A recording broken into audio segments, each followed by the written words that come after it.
दिपेन बर' बिथाङा आंखौ कालिदास होनदों। बिथाङा बुंदों आन्दलन पिरियडआव आंहा मोनसेबो कन्ट्रिबिउसन गैया। आं दिनै बेखौनो बुंफिननो सानदों जे बिथांना जे मेन पइन्टआ जाहैदों माने बिटिसि एकर्ड बिटिआर एकर्डनि सायाव अपेन डिबेटसोमोन।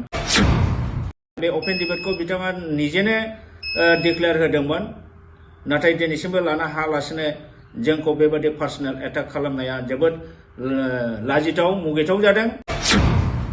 जे थार्ड फेजनि जेनाखि सोमावसारनाय बर'लेण्डनि एबसुनि सोमावसारनायाव एसेबो कन्ट्रिबिउसन गैया होननानै। मानो कन्ट्रिबिउसन गैया जाखो? बिथांमोनहा प्रत्येक आन्दलन प्रग्रामाव आंनाव 2000, 3000, 4000 लांफैयोमोन।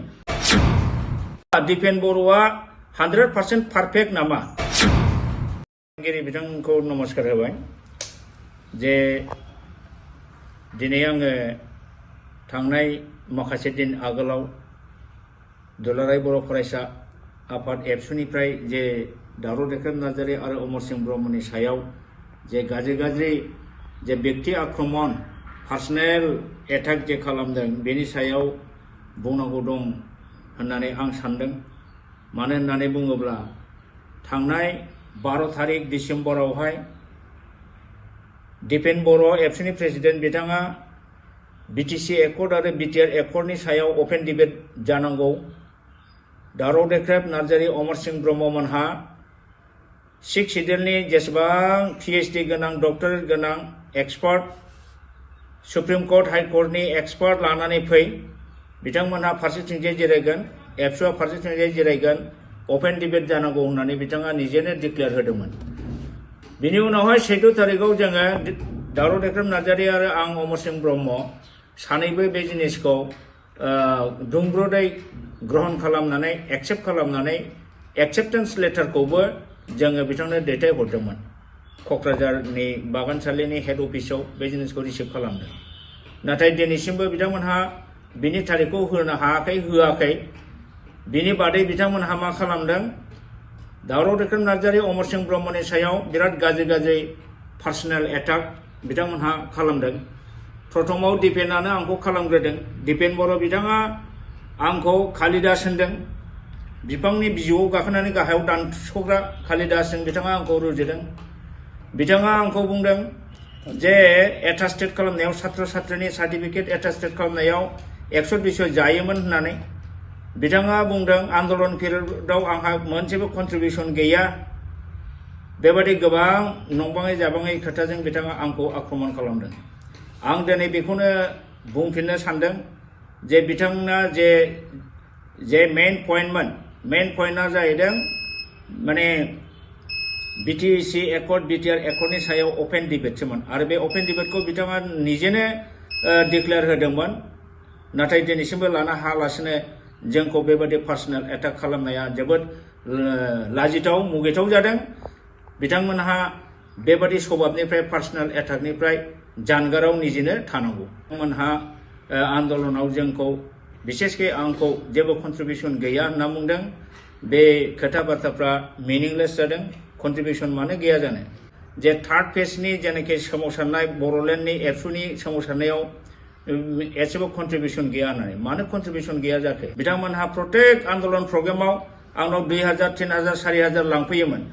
अब्ला बे समाव आङो रांजों जे बान्था हरदों, रां अनसुंथाइ जे हरदों, कन्ट्रिबिउसन जे हरदों, बेयो कन्ट्रिबिउसन होनाय जाया नामा?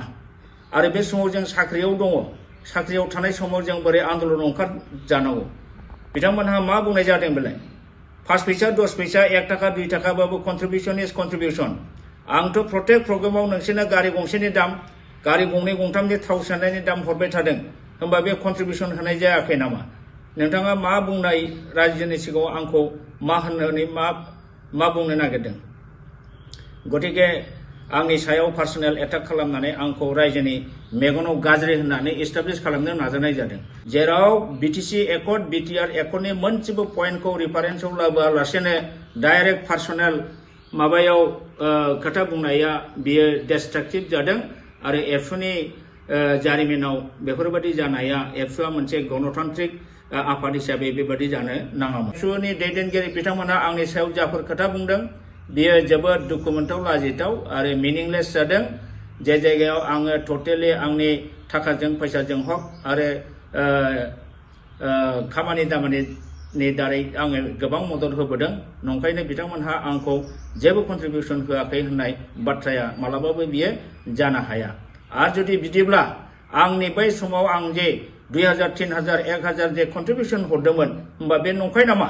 बेखौ नोंथां हराखै होननानै बुं, चेलेन्ज खालाम नोंथांमोनहा लांफैयाखै होननानै। आंथ' बुंगोन लांफैदों।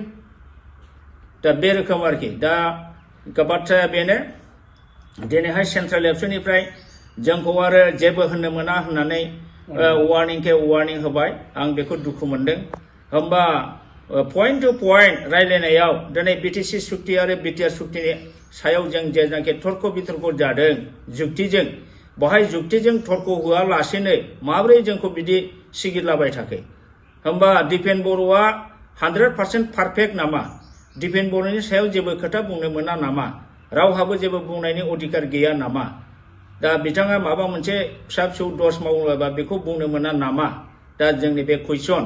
होमब्ला जेबो खोथा बुंनो मोनाब्ला पाब्लिकआ, अब्ला बेयो मा बिटिसिआ नर्थ करिया जाबाय नामा? किं जन उननि रायजो जाबाय नामा बिटिसिआ? दा बेखौसो जोङो दिनै रायजोआ नुनो मोनदों। दिनै दिपेन बर'नि सायाव जेबो बुंनो मोना होननायनि मिनिङा मा?